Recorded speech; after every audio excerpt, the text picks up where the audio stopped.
Oh Romeo. Warum denn, Romeo? Verleugne deinen Vater, deinen Namen. Willst du das nicht, dann schwör dich zu meinem Liebsten und ich bin länger keine Capulet. Dein Name ist nur ein Feind, du bliebst du selbst und wärst du auch kein Montagu. Was ist denn das, ein Montagu? Es ist nicht Hand, nicht Fuß, nicht Arm, nicht Antlitz, noch irgendein anderer Teil. Was ist ein Mann? Was uns Rose heißt, wie es auch hieße, es würde lieblich duften. So auch Romeo. Wenn er auch anders hieße, er würde doch den köstlichen Gehalt bewahren, der sein ist, ohne Titel. O Romeo, leg deinen Namen ab. Und für den Namen, der dein Selbst nicht ist, nimm meines ganz. Wer bist du, der du von der Nacht beschirmt, dich drängst in meines Herzens Rat? Bist du nicht Romeo? Ein Montagu? Wenn einer meine Vettern dich hier findet, wenn sie dich sehen, sie werden dich ermorden.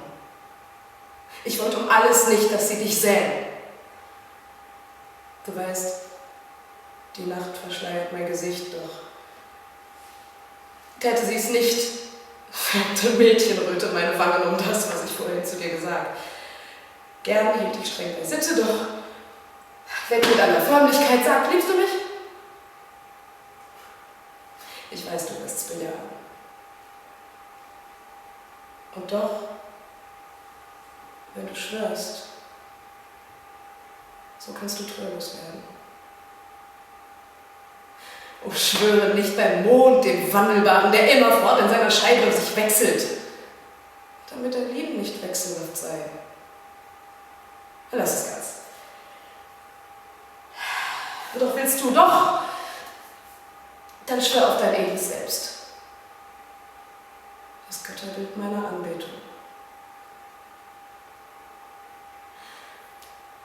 Gut, schwöre nicht. Ach, es ist zu unbedacht, zu plötzlich, es ist gleich zu sehr dem Blitz, der nicht ist, der nicht mehr ist, noch ehe man sagen kann, er ist. 3 Worte noch, Romeo, dann,